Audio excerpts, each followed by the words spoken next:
Hello and welcome to the Dr. Ayaz Safi Podcast. Today I am thrilled to welcome Professor Tony Myers from Birmingham Newman University, who is a leading authority at the intersection of data analysis, artificial intelligence, and education. Tony is interested in how AI tools can level the playing field between students with abundant resources, including the support networks and those facing disadvantages. His work addresses the crucial question: how can we ensure technological advancement creates more opportunities rather than widening existing divides? Today, Tony and I will be exploring how the using of AI can help close the educational attainment gap. Professor Tony Myers, thank you so much for joining me today. It's my pleasure, Safi. Thank you very much for inviting me. It's great. Thank you. Tony, I remember my days when I was at Newman University. You were a student at both undergraduate level, but also doing my master's, and you supervised me for my dissertation as well. Every time we had some sort of whatever issue we used to have, whether that's a dissertation related or any other subject related, we used to come and knock on your door, and especially with statistics as well. Now, the advancement of AI is increasing and it becoming more prevalent, and so many people are using it. I want to kind of understand, how did you first became interested in the intersection of AI and the educational equity as a whole? Well, I guess it's the experiences in classes so many times, and I know lots of educators, yourself probably as well, notice when you go into a class and you might speak and you try and make it as clear and as simple and straightforward as possible. But clearly, there's always things that you express that the students don't understand. They're from various backgrounds. They've got various vocabulary. Understanding their vocabulary can be a challenge. So, and I'm certainly from my perspective over the years, people are usually reluctant to say, "I didn't understand that." They sort of assume somehow if they didn't understand, it's their fault. And I think as you get a bit older, you do less of that. I probably was the same when I was, a youngster in the club. Maybe I was, a bit unsure about my knowledge or whatever, and I would have been reluctant as well to say, "I don't really understand that," or "Can you explain it in a different way?" But I think students don't. And I thought that, I was sort of quite interested in AI and using it. I thought that actually that's at least a basic thing we could ask students to do if they didn't, they might feel uncomfortable asking me or a lecturer in front of the staff or in front of the class. They maybe feel more comfortable tapping on the phone or the iPad or the tablet or their laptop and ask the same question to AI. So I'd make that explicit and say, look, anything you don't understand, I'm very happy to try and put it in the way that you might. But if not, also feel free to be able to type that in and, during the lesson and, see what comes back to see if you can put it in a way that might understand it. And building on that, it was then thinking, I guess it was partly staff coming back and saying, students this is AI. This is, I've had this back. Yeah. It's completely generated it doesn't look like it's the students. The writing doesn't sound the same. There's a generic sense to it. It's not quite answered the question. And I thought, well, in all honesty, this is not only just going to happen. It's going to grow exponentially. AI is growing exponentially. It's difficult to detect anyway. And to be honest, what we really need is students not who are scared to use it, but who can use it really well, because they're going to need to use it really well. And we need to educate, because we can't always assume either that everybody's the same. So even though I asked students to type things in, when I had a look at what people were doing and how they're interacting with it, was quite different. So literacy levels did make a difference. So both, the way that people could ask questions, their knowledge, their background knowledge in the first place, really did make a difference. The quality of questions they asked and the responses they got back from various different AI models, whether that be sort of ChatGPT, the OpenAI, whether it's Anthropic, or whether it's Claude, or all of these different Gemini. in a similar way, it depends on the quality of and a basic understanding about prompts and how you might prompt the model and how you might interrogate its responses, really. So I thought what I'm going to have to do is teach people how to use it. So we had at that point, we were having an ongoing debate about a guidance documentation for the university about how should we deal with AI. And Chris Dines, who's in our e-learning, who's doing a really good job, put this document together and some things he got from literature. And I sort of added some stuff to that about the education bit. And I was saying, I think we ought to look at some models that people have got already to use AI in assessment, but we probably want to add a layer to it to say they must use AI. So I'm going to do some modules where, because then they have to use it, they have to not only, definitely they're not trying to hide it, it's absolutely part of their assignment, but they're also having to show how they used it, what they gave so it's they, along with the assignment, whatever that happened to be, and there's a couple of different modules, they had to put in what the prompts were, what models they used, what did they use them for, what responses did they get back. So that iterative journey of going backwards and forwards with the AI, so we could collect that sort of how they're engaging with it. So we had a number of conversations with students during this time. So somebody, they've just done biomechanics, so it's sports modules, biomechanic module. I don't teach biomechanics, but he came to the module after a bit. He's a judo player, and he came back and goes, "I'm really stressed.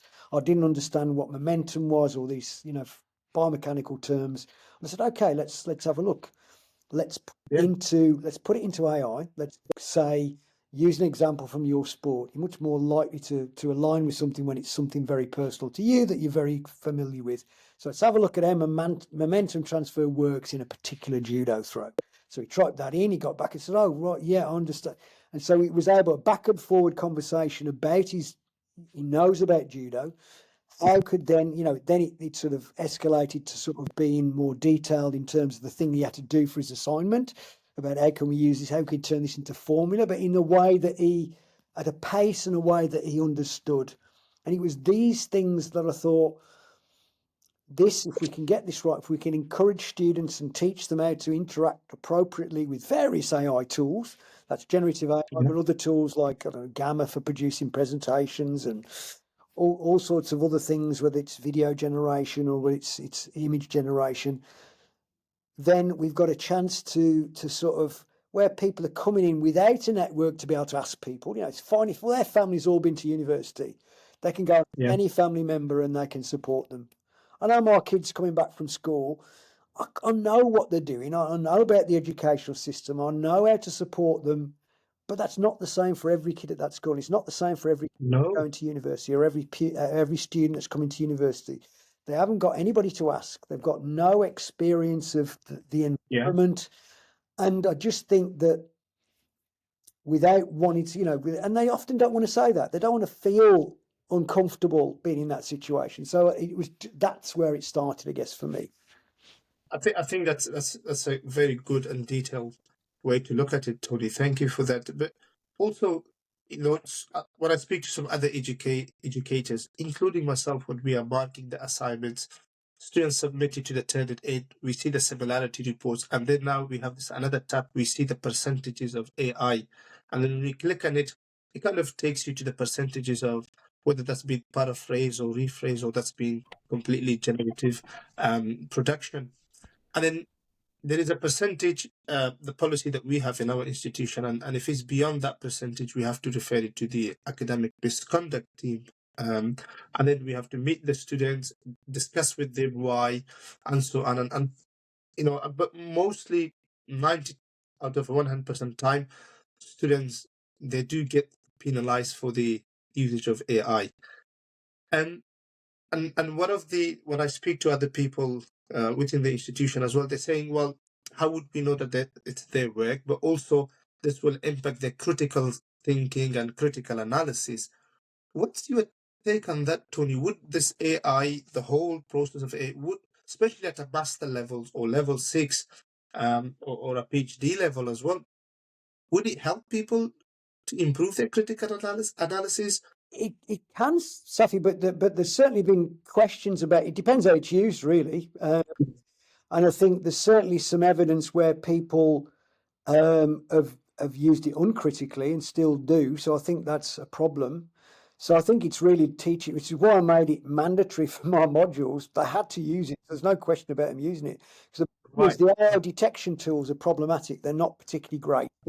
And if they're actually if they know the environment, they'll be able to beat any AI detector by modifying things. You know, you can, I mean, in all honesty, it probably was quicker to write the thing itself, but you can put them through AI checkers. You can just change the odd word. You know, you change synonyms. You can do a number of things and complete it, because I've done it to try and see how possible it is.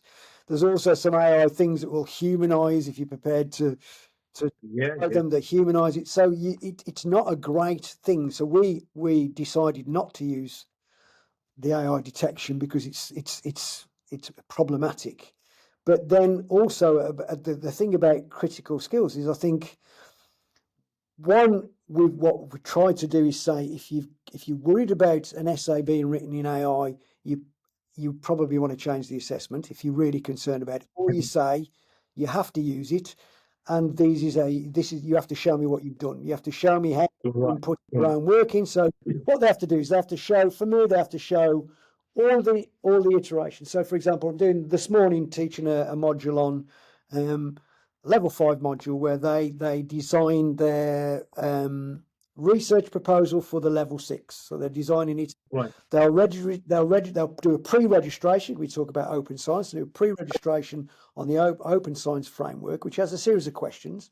But what they do, so I said, you've got to use AI for this, but you've not got to use AI and go, can you give me a proposal? Because that's not critically thinking. That's not teaching anything at all. So it's more about using AI not for production, but for learning about it. So that, you know, rather than polishing and production, even though they can to some extent do that, it's about how they've learned. So a prompt. So I put a prompt, showing them how to use a prompt which says, you know, gets the AI to have a constant conversation by saying, first of all, what's your broad area of interest in research? They'll type that in.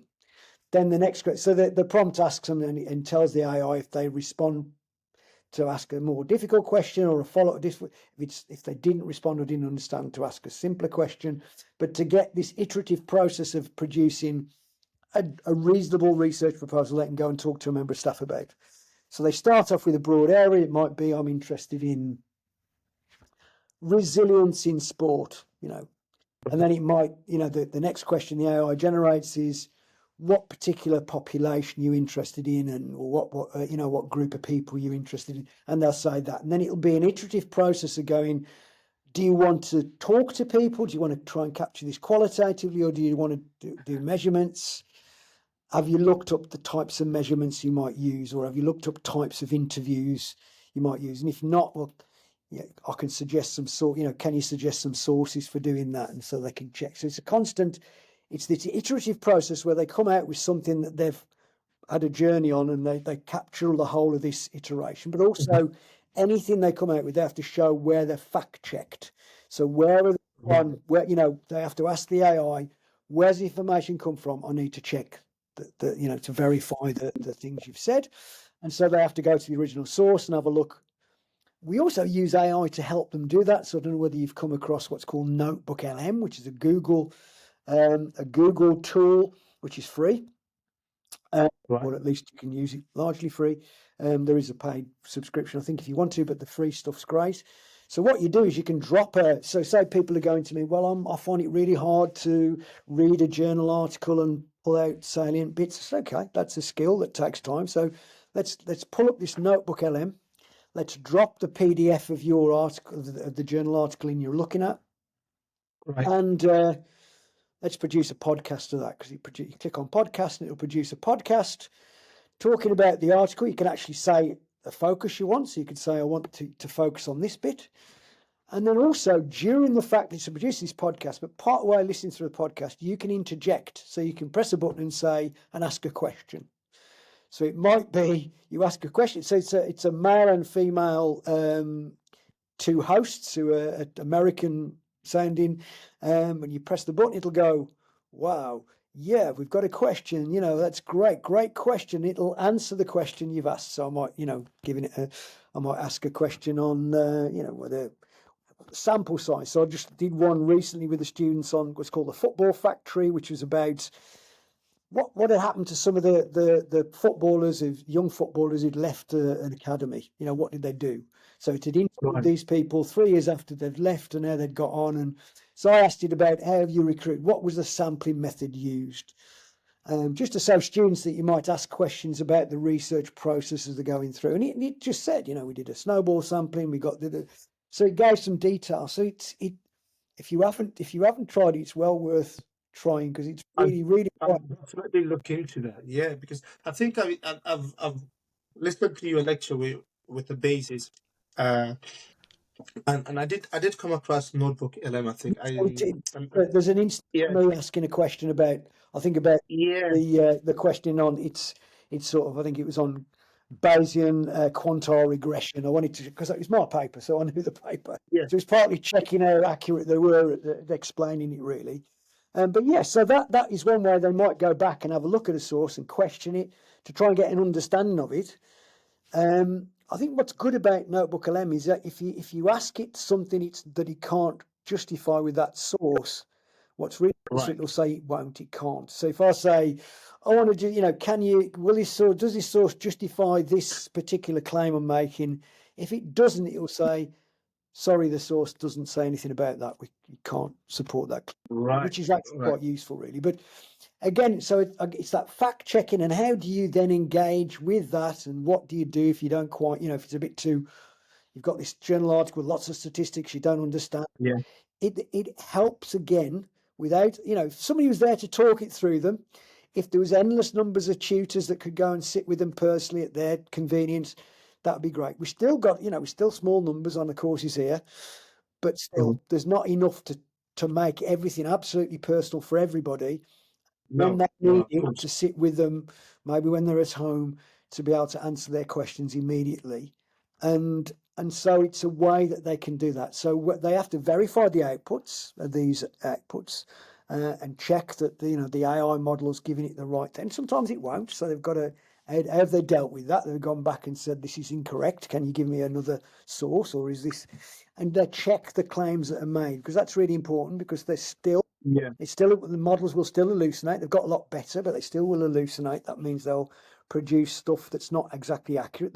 The references will look pretty good. They might even have credible authors, but the door will link to something else, so the digital operation. Right. Or And how, in terms of checking the fact checking, what would you advise to students in particular, or somebody who'd be new to the AI, and how can they fact check the information that AI has produced for them? well, one of the on the prompt you should say, I need the sources, and these or links to the sources you're using to make these claims.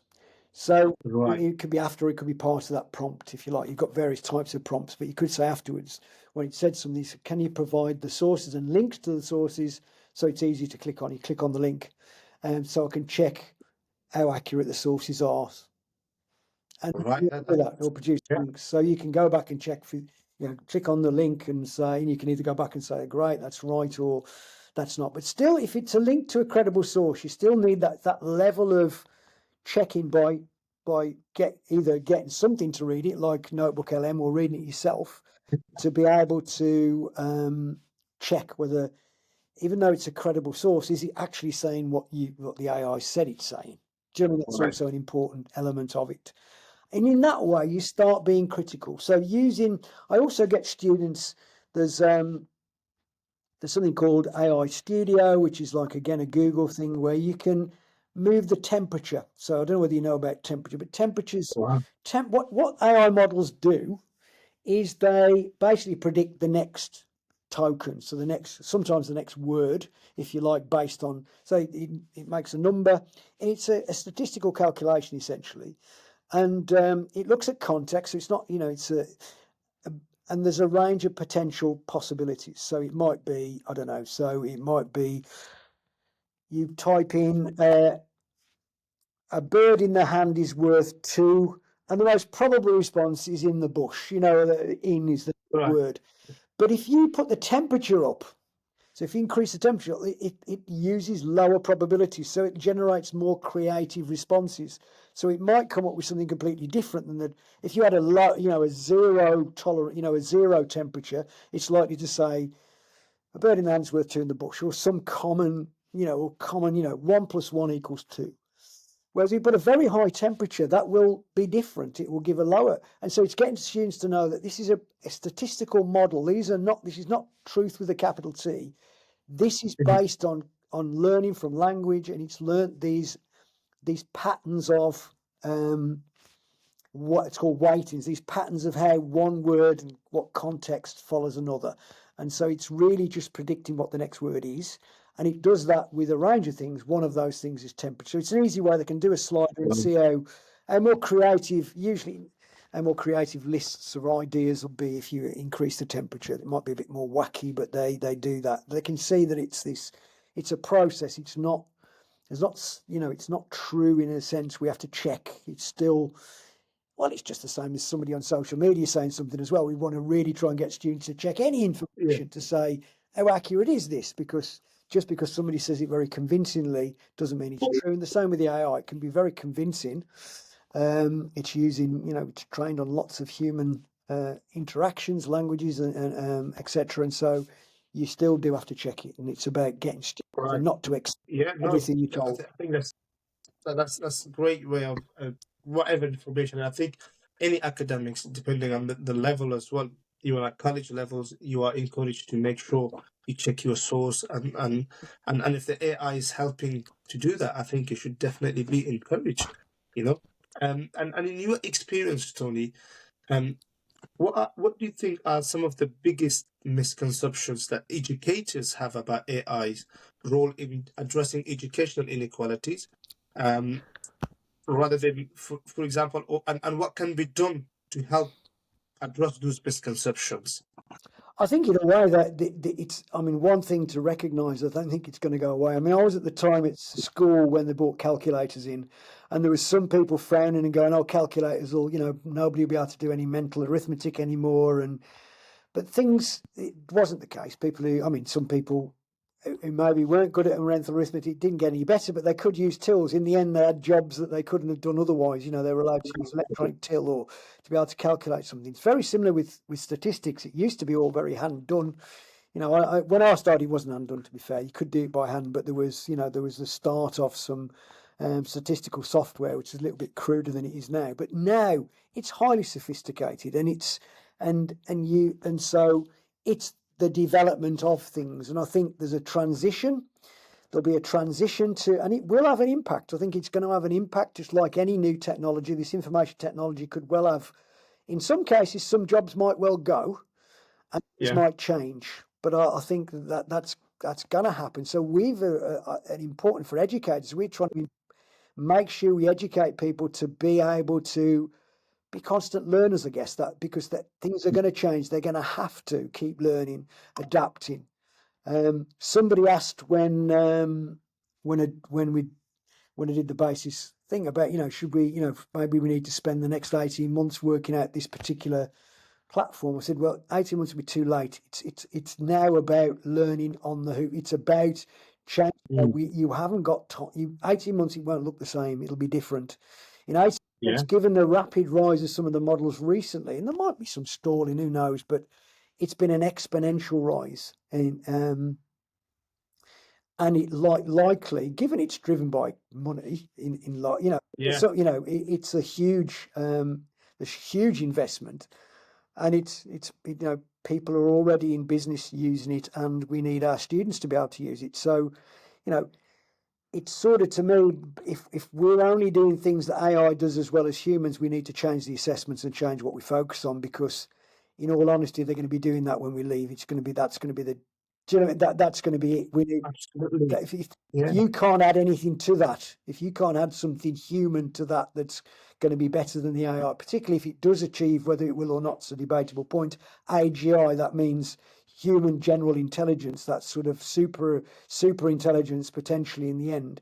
If that's the if we can only like get, if it'll write an essay that we can't tell the human's done or not, and it's hitting all the boxes, then we probably need to get, to understand that thing in a new way. We need to get students to do things in new ways. So we need to have more authentic assessments that really assess what they're going to be doing in a dynamic, changing vocational and a world environment. Really, we've got all sorts of things. Political shifts. We've got technological change. We need to understand the whole infrastructure of information, whether that's coming from social media, from directly from individuals' mouths, or it's coming from AI. We need to navigate this and teach students how to navigate it, and it's not going away. It's a bit like, and I'm going to misquote this. I'm not directly, but I know Socrates. So he got going right back to ancient Greece. He had some concerns about writing things down. If we write things down, we'll lose something. And it's the same with mobile phones. We've got a mobile phone. I do not now remember phone numbers. So it has, to potentially replace some of the things I would have kept in the mind. But it's now means would I replace it with, going back and saying, no, I wouldn't, because it now means at the tip of my fingers I can access things. It's a different skill. I need now to be able to, rather than be able to access it, I need to be able to look at the quality of it. What evidence, what quality is this evidence? I've got abundance of evidence in the palm of my hand. I just need to know, how do I sort through that? How do I sort the wheat from the chaff? How do I know what's good? And it's that skill that students are going to need as well. So I think we always are uncomfortable with new things, but we've got to embrace it. We've got to embrace it, really, because it's going to change whether we do or not. And we really, to help our students, need to help them embrace the change and develop the skills, not be frightened of it, but to use it really effectively. And I think I like that in particular, Tony, because every time there is a change, we will have people who are these early adapters, and they'll start with it, and then we'll have these people who are in a mid kind of adaptation to see a bit of a benefit, and then we have this delayed or late adapters. And one of the things with AI is, whether you are a student or an educator, the earlier you adapt to it, the better, because it's not going backward, as you said. There's lots of money that's been invested in, lots of businesses are using it. And I also agree with what you said in terms of giving the knowledge and the understanding and the skills to the students when they qualified or when they graduate, and the businesses that they go into, or the kind of fields that they go into, definitely like within the sports science world, with the public health world, as it's rapidly changing. If they don't know how to use the AI, I think that they will be behind some of the other people who will know, and that could be one of the hindrances to them becoming employable. So yeah, definitely. But beyond this technical skills, Tony, what do you think? What mindset or attitude do you believe that educators, people like us, need to develop effectively the use of AI, especially for closing the attainment gaps? So I think, one, it's about understanding the broader questions, really. So the questions that, so you might have the technical details, and then that'll shift and change. You'll have new platforms, a bit like with search engines when they first came out. You had a range of different ones, and in the end, some did better than others, like Google tend to stick around. You're likely to get that, within AI. I think there's a range of different sort of various platforms, various models coming out, and that's sort of going to carry on. But that's as it might be. The broader issue is about how do we step back? What's our role as educators? That's shifted over time. Our thoughts about it, at least. Whether it ought to be we read stuff out to students. Whether it's a Victorian age education where people sit in rows and you you learn things by rote memory and you quote it out, or whether you're trying to teach people to be thinkers, whether you're trying to teach people to be critical, to weigh up knowledge, to know to look at things as a question and a problem. I don't mean a problem in a negative sense. This is a problem to overcome. How do we adapt? That educators have to think about. Well, they have to reassess what they're doing, and it can be uncomfortable sometimes to say, well, some of the knowledge now that you might have, well, maybe students are going to question it now, because they can go, some people initially said this is not going to be transformative, it's just an increment. I said, well, you might get students now where it shifts, from the person at the front being the all-knowing. I don't necessarily think it's always been this, but there's been a perception where, the person at the front is the person who knows it. The lecturer is the person who knows everything. Well, they never really have, but that's a perception. But really, it's about facilitating people exploring things. So we're facilitators in a sense. We're going to saying how to use tools. How do we get, we had a lot of experience. So all the experience is not useless. It's good. Even when an AI comes back or we ask a question, we get very good as academics at asking questions, at challenging the normal response to things, to say, well, is that really the case? Let's drill down on those things. And they're still very important skills. And you'll have very particular ones in your area that'll be, whatever your area is, that'll have particular skills, that'll be challenges to both the status quo and, can we ask questions about this? How do we confirm what's there? So it's really reevaluating the role that we've got, and it will change, I think, and I think students who as AI gets better, and they go, well, hang on, you've said this, but is this the case? And, it seems to be there's alternative perspectives. I think that's actually quite healthy. I quite like if a student said to me, well, you say this Bayesian analysis is good, but I think this is great. Let's have a conversation about it. That's let's have a look, because certainly there's not one method of anything that's brilliant for everything. It's all got limitations and strengths. So let's balance it with what we want to try and find out. Let's balance it with what questions we have about whatever that is, whether that's what's the nature of reality is a physics or philosophical question, down to what's the best method of encouraging people to do physical activity, or, what's the best way to learn, a biomechanical principle or a mathematical formula. It's these things. I think in a way we've got to think about what are we as educators and what we're trying to do. Really, what's the basis? It might not just be vocational. I mean, I think if we're just teaching vocational stuff, well, things change. So we've got to think we can give somebody something to go out and get a job straight away with, but the jobs might not look anything like they do now as they do in 5 years' time. So we've got to teach critical thinkers who can go out and adapt and learn and have resources to be able to, or use lots of resources to be able to solve problems, because environment's going to change. I mean, when I was at school, I was in an area which was a mining area. So there was lots of pits in the area where they were coal mining. And the sort of message at school was job in the pits, a job for life, down the mines.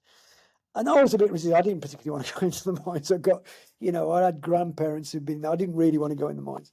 But I realised, it had been something lots of people did. 5 years later, the mines were closed. So those, because jobs changed, things changed. It was the Thatcher era, and they were closing the mines, and Arthur Scargill, and there was protests and whatever. But things changed and things shut down. Similarly with the car industry locally in Birmingham, things change. Things don't stay still. So if we'd taught people only to be a mining engineer, the job would no longer have been there. But if we teach people to be thinking about, applying general engineering problems to things, and how do you think as an engineer, what sort of key underpinning skills do we need? Not just vocational, but broader skills. And I think we've got to be mindful that the landscape's likely going to change even more than we've had in the past. And we need to be mindful about, yes, we do want to give people something to go out with, but just a vocation is potentially problematic and limited. Absolutely. Thank you, Tony. And Tony, and you are trying to address the attainment gap through the AI usage, but then we have some critics who worries that AI might actually widen the educational, rather than widen the educational divides rather than narrows it. Or narrows them. What's your take or advice on that? I think it certainly can. I think one have said that you've got to have literacy, so you've got to really put a lot of effort into teaching people, and you've got to make it available. Now, there are some free platforms, but certainly, and there are some that you can get quite reasonable responses for on free platforms, but certainly if you pay, you tend to get better quality responses, and that already means there's a gap. So if you choose to pay, you can pay $200 to get a ChatGPT Pro model, and that, you know, O1 Pro, and that will give you different responses. If you're a coder, for example, if you're working in, you know, a software engineer and whatever, some people, even though, you know, it's various levels of quality, some people will say they're prepared to pay that because that's important in the job. Now, so there is going to be different quality responses, which is why I'm always concerned about saying, what did you give the model? Because it doesn't matter whether you give a model that you've paid for or you've given a free model, that information you've provided, the questions you've asked are still good. So whilst you might, you know, I think that's still important to do, but you have to teach. You can see that if people haven't got the questioning skills, and they haven't got the literacy skills to be able to read the response and ask another question, that is an issue. So you can't, whilst you can help those who are motivated, who get the support to be able to do that, you can't just assume everybody's going to be, just like you can't support, you know, you still need to support people to do that. And if you don't, it will potentially wipe both those who don't have the financial resources and those who don't have somebody to support them, to help them through initially. Once people get confident, that they're able to, like anything else, they get comfortable using AI. Whatever that happens to be, and searching out different, you know, trying different options, I think that's okay. But if you don't do that, it can certainly widen that gap. You know, just like any resource issue, whether that's financial or, you know, social support resources. We have to. That's why it's really important, I think, to be able to teach students to do that now. And if the university provides, some universities will provide paid for AI, then that's good. But if not, it's about how do you get AI reasonably, and that might be still a skill to say what can I use to get free AI. And there's enough. You can still get good models with free AI, as long as you know where to search. But again, it's teaching people how you might do that. Right. I think I remember when I was at Newman University studying, going back to 2014, 15, up to 16, and we used to get those kind of CDs or DVDs where we could then install SPSS into our computers. Yeah. If we were undergraduate students, I think we had to pay £10 for it, but for the master students and a PhD, it was for free. And I remember when we got it, when I started my masters, and then I received it, I was so happy that, you know, that £10, for example, at the time was a lot of money for a student. So kind of to look into closing the attainment gap, and financial restriction is one of the contributing factor, Tony, as you would know, the socioeconomic status to health, well-being, also physical activity, education, and so on. I think, and you may agree with this, if the institutions could provide some sort of subscriptions to all students, I think that would really help contributing to the attainment gap, wouldn't it? I think that's a reasonable thing to ask, to be honest. Yeah. People, you know, I think it's good.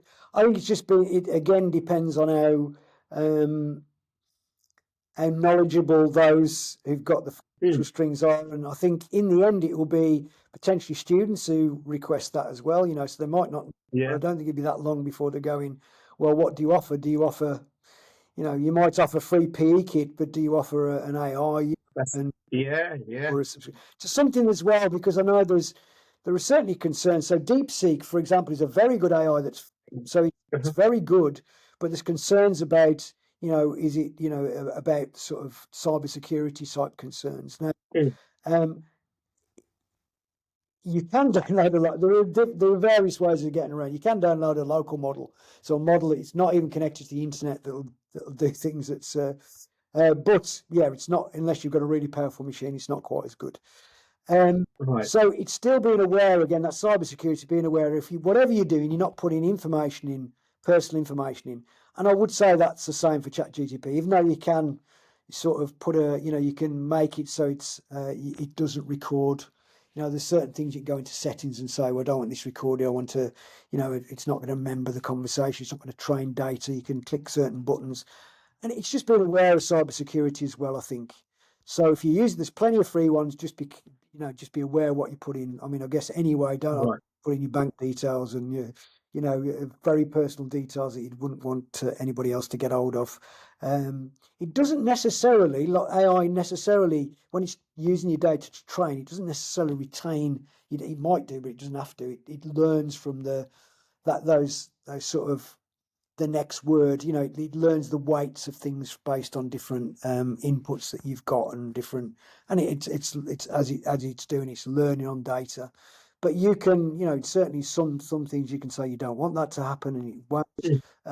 But just be careful of putting stuff in. So I think Right. so there are some free models that are as good almost as any paid model now, which and that might well. I was pleased with DeepSeek, you know, being open Okay. AI, because I don't mean OpenAI and the company. I mean being open so people could actually produce distills of the model, and you know that's really useful. There's obviously Right. concerns from there's concerns about. I mean, I don't know whether we should be any more concerned about China than we should be about you know, America with with massive profits put into Yeah. either. I'm not sure. You know, I don't know. Yeah. No. That No. either really. You know, you should probably think about they want something. No, nothing's for nothing, so they want probably something about your information at least. But it's at least there is some possibility you can use free AI to generate very good information if you're careful what you do. Yeah, absolutely. And again, it goes back to the previous point. Like, as long as you know what type of questions you are asking Yeah, and the prompts that you're using, I think that will help you in the free usage. But Tony, when I try to hold a conversation with some colleagues or some students regarding the use of AI um, in the workplace or research or teaching, it's never been a comfortable conversation, to be honest. And I think that might be subject to our expertise or our understanding surrounding the use of AI and the people who I speak with. And I'm sure you may have encountered some of the problems or challenges as well. So, any examples of any surprising benefits or challenges that you have encountered when you introduce the AI tools to students, but more particular to the disadvantaged students from the disadvantaged backgrounds? Any examples there? yeah. There's some. I mean, some. I'm collecting data on. I mean, I'm putting a research study in because obviously I want to collect this a little bit more Mhm. uh, detail than my personal anecdotal. But yeah, some people have said. Um, who've said, oh, I don't think I'd have been able to do it. I think I'd have dropped out. I don't think I've always struggled with writing, and this is now meant that I can put something together I'm proud of, that I've checked, and that did a good job. To be honest, I did a really good job. So it was a presentation, so I had to present. But the way, you know, the way they collected information, the way they supported their arguments, they had no experience previously of doing that. College was different. They'd gone to college, and that was a different experience. It wasn't quite the same um, experience they'd had when they did a BTEC level 3. They didn't quite the Mhm. same skills. And so he said, I think I'd have dropped out. I think I would have not carried on because I'd have felt embarrassed and all sorts of reasons about not being able to produce. Now I feel at least I can produce work, particularly when it's not frowned upon about saying we're trying to get you to use it. We're not saying you're naughty if you use it or you do, you know, you're cheating, because that's some of the feelings that people. No, no, far from cheating. We're trying to use a tool just as much as it's not saying if you're doing, you know, using our code to do a Bayesian analysis of you're cheating. Well, no, it's a skill you've learned and it's important. You couldn't do it otherwise. Do you know what I mean? It's that sort of, you know, how can you use it? And in the future, we might have things that it's produced. Well, it's already producing some medical innovations that we couldn't do. Yeah. It's able to do things much faster, learn on many more examples, and even though I'm not saying AI is without bias, it is like anything else that's learned on lots of human data. It has biases. You know, if I generate an image I often generate, you know, my PowerPoints of all AI pictures on them. But if I ask to Right. generate AI, say I want a student body, it'll largely be a white student body. I have to go, I want a diverse student body. And Right. then it will generate a reasonable, you know, what looks a bit more like the students I do teach rather than, you know, a series of sort of, you know, particular type of student. So but it's also about, so you need to recognize the fact that we do need to recognize it, but in some ways it's not biased. It's in some ways not biased for some of our things, but it's trained on data, a bit like Zoom was biased on white faces because it was trained on lots of white faces. So when you get lots of particular examples, then it's likely to pick up on those examples as well. So there is always inherent bias, and you have to be aware of that. You know, in images generated or text generation, you have to be wary of that. But there's other things where it doesn't have quite the same human bias in a sense, because it's learning rather than, if I'm a doctor, I've encountered lots of these. Maybe that's useful, but maybe it's also problematic. It's problematic with me. I've got maybe my experience has been limited. And if I've trained, if I've managed to see thousands upon thousands of incidents of this particular disease, I might well have had a different opinion. And AI can train on that sort of level of data very quickly. And it can, do all sorts of things we can't do, whether that's looking at mammograms. It can, rather than a doctor who might have, maybe in a career looked at a few hundred, it can look at thousands upon thousands, and learn patterns. It can still be verified by a doctor. But it can do things that a human can't do. Absolutely. Antonio, you mentioned about the PowerPoint production, AI and the images.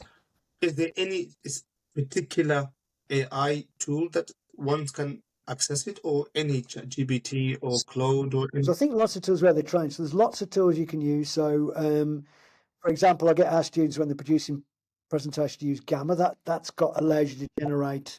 Gamma allows you to generate a range of models. There's some, if you pay for a subscription, you get slightly better models. Yeah.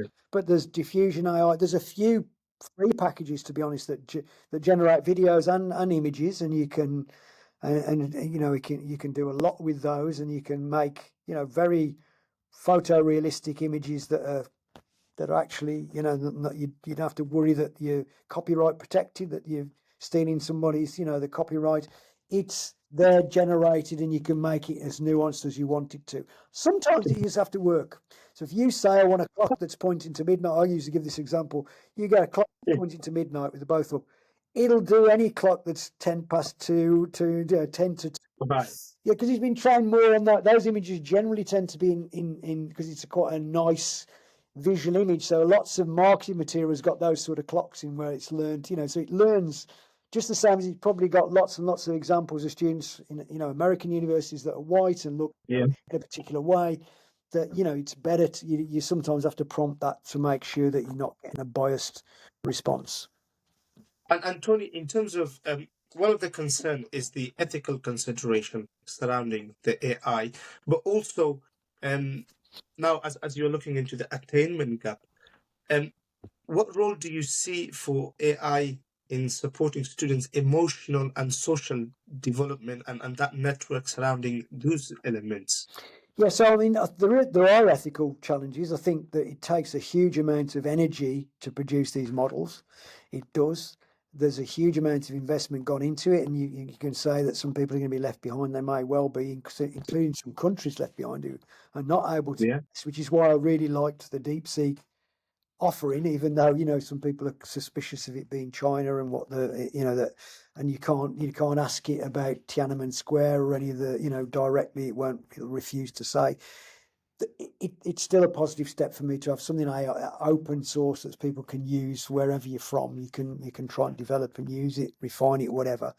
In terms of I think the questions that have to be had. I think there's lots of things though in society that we probably want to question. I think as well training the model. So even though they train the model, they also then get humans to look at it, and they're probably may well not be well paid. So I think there's lots. It's definitely a good conversation to have. I'm not sure. It'll be a choice of should we abandon it or not because of that. I don't know. I think if we do, we might be causing problems for ourselves or students who do. But it's certainly a conversation we should have because there are ethical issues with how much with all those things about where energy use footprint to do. Maybe maybe it's also using disadvantage those in not in such a strong financial position to help prune the rubbish out of these models to make sure they don't make so much big. Again, it'll be ChatGPT, OpenAI that outsources that sort of thing. So there are those ethical issues I think ought to be talked through. I think that's the case. In terms of the emotional support for students, I think it's not a human, but it feels like one. And I know there's been they've had to sort of cut things where people have said, they're falling in love with the chat,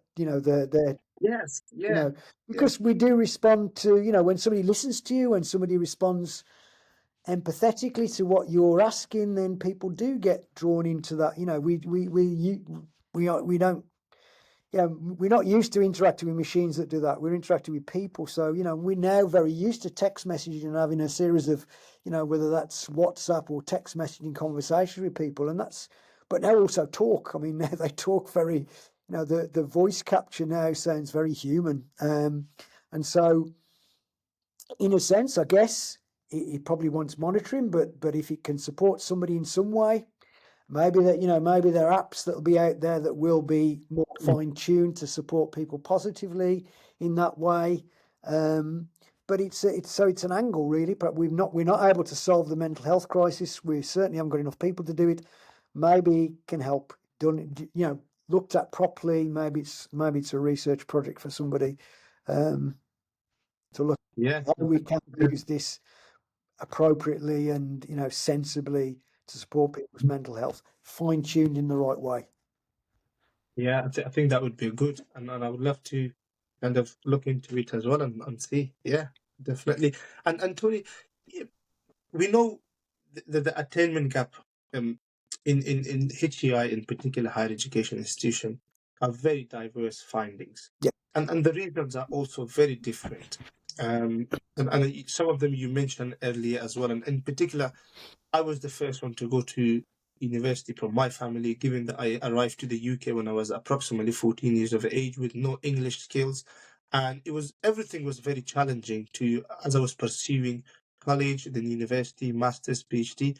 But the support around me made it a lot easy for me and helpful and accessible, and especially the mentorship and everything. But so many other individuals that we speak with, and also from the research, they don't really receive that support, the one that I had from my university lecturers, but also from my family. Now, how might AI tools help educators better understand and address the root causes of educational inequalities? Well, it's again, I mean, it can be a conversation with an AI. It'll only give you potentially generic responses, but sometimes detailed responses. But I think it's about trying to understand how can we, exactly what you just said, how can we get information to those who might most need it when we haven't got the time. It's different. Newman, well, you mentioned, is a small institution where, really that, you get to know people by name. That's not the case or not possible in lots of big places. That's really, it's not feasible if you've got hundreds of students. And there is, it's more like, a city. Some of the campuses are really big or stretched across places. You're not going to do that. So it's how can we, whatever system it could, whether it's online system, whatever it is, how can we teach people so, to use this stuff to be able to help them? And how do we encourage confidence in themselves to be able to use it? And it's a question. It's not an easy answer, I don't think. I think where you stood out, Safi, is the fact that you were prepared to work really hard. So had you got the barrier? Absolutely. But I remember writing a reference for your PhD. Yeah. And one of the things I put in there, because it's very true, is whatever difficulties Safi's had with the English language and, and struggling with some of the academic concepts because of that, the one thing he's always had, which is really important to PhD, is work. The work ethic is prepared to work, prepared to endure things, and PhDs are still 90% perspiration and overcoming and knowing you will face things and knowing you'll face hardships and being able to stick there and being able to work around a problem and being able to still ask and still, and that was one thing that you prepared to be proactive. And that, I think, AI will always help the people in your situation, because you'll always be seeking to get support, always seeking to get the best answer, always working at something.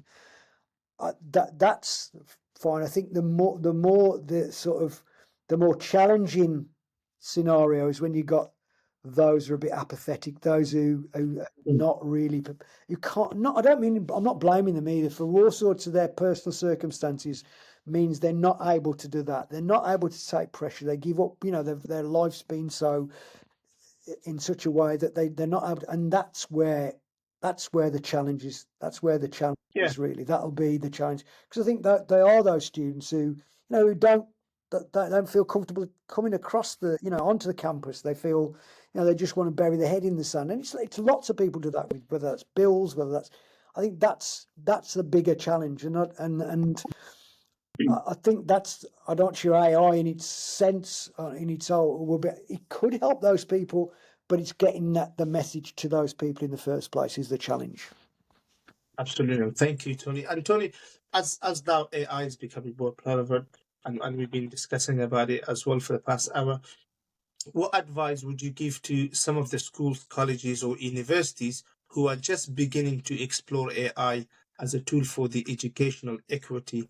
In particular, how would, any advice how this will then lead to the attainment gap? Because I think attainment gap and NSS in particular as well is a headache to some of the institutions that are really looking for some of the ways to kind of saying, okay, how we can improve it. Yeah, I think. Well, I think there is lots of stuff online. So there are some very useful videos that people have put on. They're not necessarily about for education, but they will tools. It's worth looking at and thinking, could this help? Could this help in what I do? Whether that's there's a range of tools. Whether that as well as looking at prompts. So there's lots of people out there because they want to put out their, they get money from people watching the videos, etc. So there's lots of stuff. So searching, just a general YouTube search or a search about, so there's some papers on AI in education to look about, and critical thinking is treat it as a serious subject as you might do for any other subject, and have a look at what's out there. There are, because it's so cutting edge, you've got even things, some social medias like Reddit, where people discuss it, often those into computers discuss various AI, what they've found useful, what they've not found useful. I think it's, and then, trying to put on, I'll put on a session for researchers at Newman. I'm now doing, in a couple of weeks, putting one on for lecturer, for those doing a PG cert, about how they might, I think that sort of thing's quite useful, where, universities might do that sort of training for staff. I think it's quite useful as well. So what tools to use, how we might use it, how you might integrate it into assessment is a useful thing to do as well. Thank you, Tony. And Tony, in terms of the future development in AI technology, what is it in particular that you're most excited about? And how do you think that would then potentially support the disadvantaged learners? Well, I think it's multimodal thing helps. So multimodal means you don't have to type stuff in. Right. Because that means that already you've got to have somebody who can write fairly well to craft a prompt. I think it's exciting now that you can actually talk to, and it's already happening. It's only going to happen. It's going to be even more. So, AI Studio, for example, you've got this where you can click one of the tabs and you can show it a problem. So you can say, I want to share my screen. I've got this problem. Can you help sort it out? And it will be an interactive conversation on how to sort it out. How to take, I don't know, say you want to remove the background from a video. This is the software I'm using. It will talk you through step by step. You click on there on the right, if you can see that. And if you click on there, have a look. Yeah, that's good. It's as if you're talking to somebody about it. Or you can show a problem. I don't know, you've got your child with a maths problem you're not sure of because it's been a long time. You show a video, with your camera of this maths problem and say, can you help this? And it's a conversational interaction. That's happening now. That's not in the future. That's only going to get much, much better, much, much easier.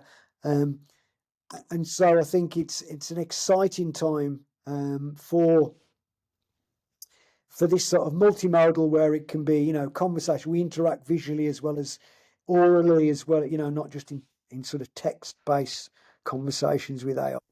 What personal experiences have shaped your passion for using the AI and technology to close the attainment gap? Well, my background, Safi, is I didn't do an undergraduate degree. So I was always interested in learning. So I've constantly taught myself lots of things over the time. So I did an art qualification when I left school. I went to college.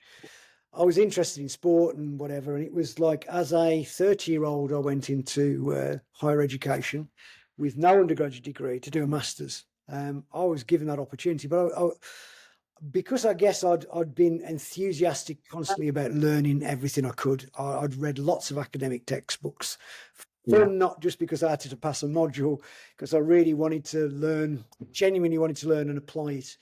And I've always had that sort of attitude, really, where I want to keep abreast of it. I'm enthusiastic, inquisitive, and I try and encourage people to be that, because I think that's really, to stay, it's important. So I was always inquisitive about. So when this AI came out, I was very inquisitive, just the same as I've been inquisitive to learn about various things from academic textbooks in the past, and how it might be. And then as I used it, I thought, you know what, this is. I'm able to learn.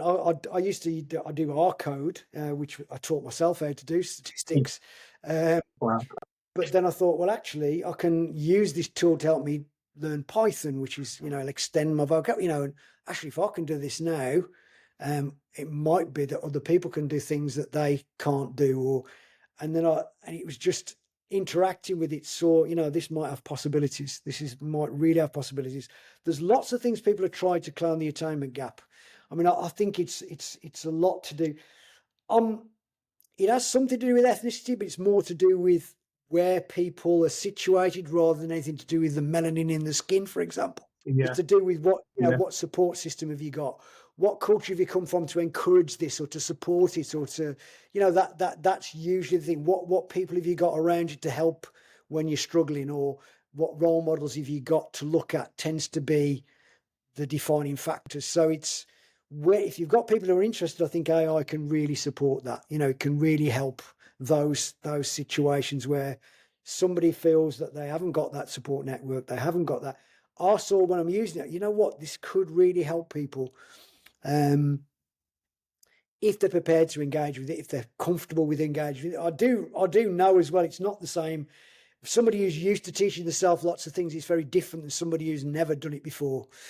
Yeah. So it's about saying, let's have a look at students, how they actually do it, and what barriers are there to there. What can we help them with? Because they're not the same as I am. Do you know what I mean? They're not going to be. I've had 40 years in education, used to doing lots of things. It's not the same. You can't expect somebody to be the same, but it's just that Yeah. possibility when you support them and sit with them.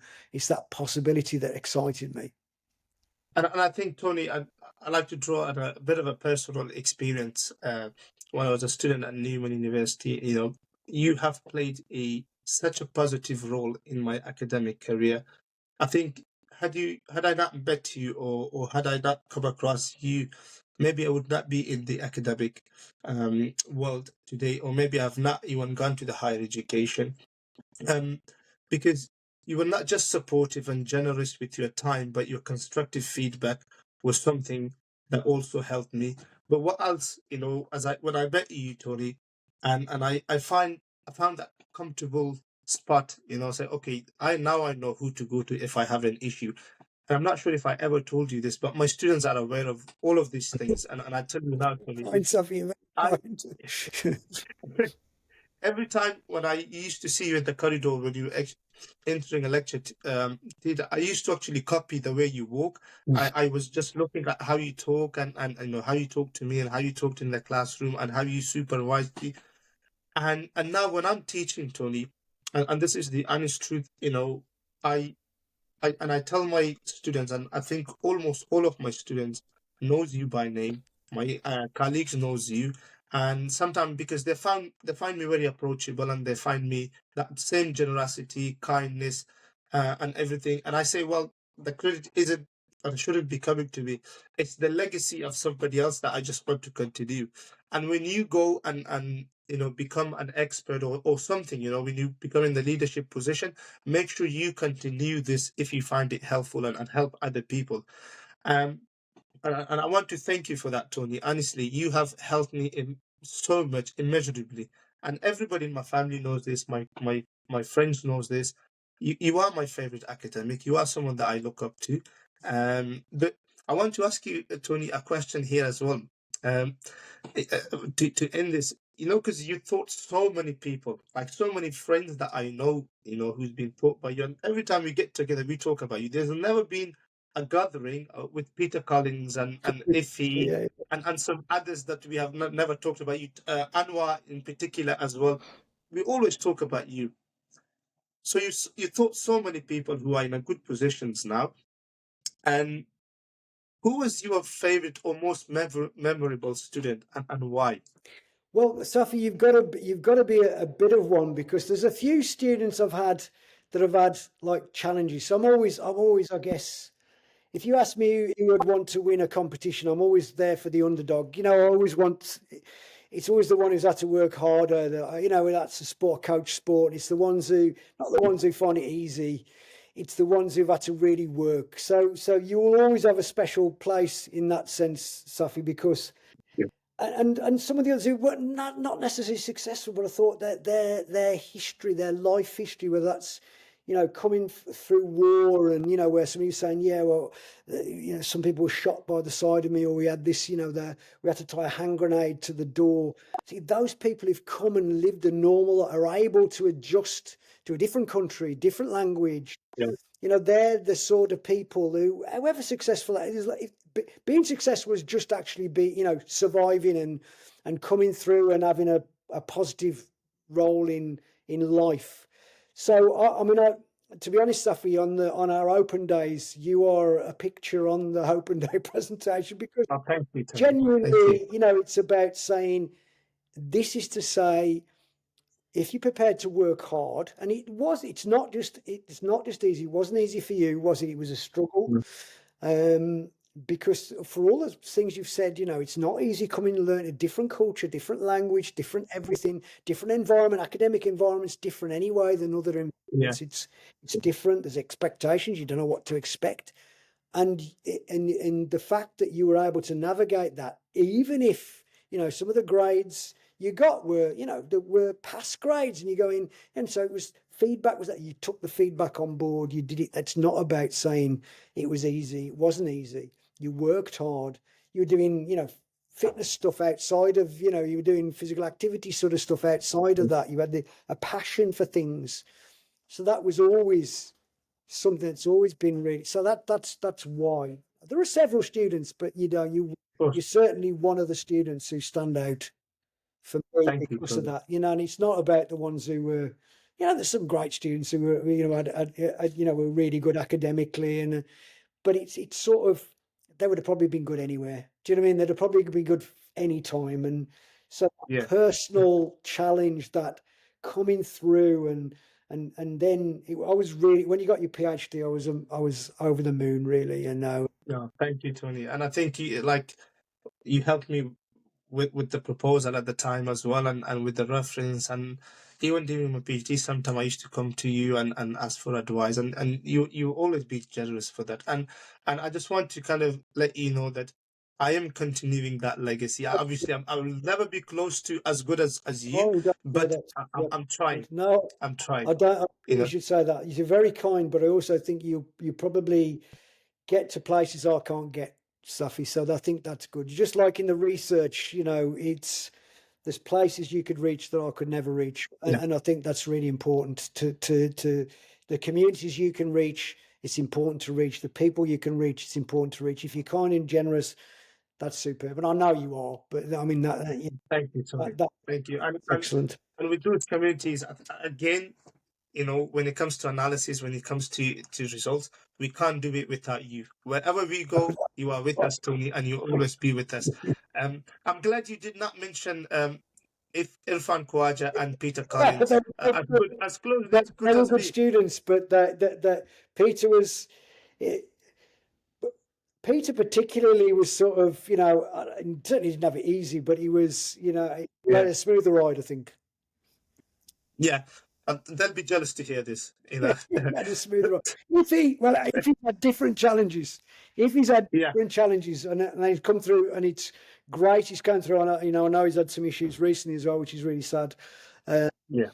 But both, and all of the students really I've got very fond memories of, and particularly the ones who've done PhDs, to be honest, because you get a big Yeah, picture and know the I journey think so. they've gone through. Yeah, no. Tony, is there anything we have missed regarding AI or attainment gap or anything else that you think is important for the public to know? We probably have, because I can't think of anything off the top of my head. I Right. think you've covered a lot of ground, Okay. which is good. Well, Tony, thank you so much for your generosity, your input, your time. Thank you so much. Pleasure, Safi. It's great to speak to you again. Keep doing. Thank you.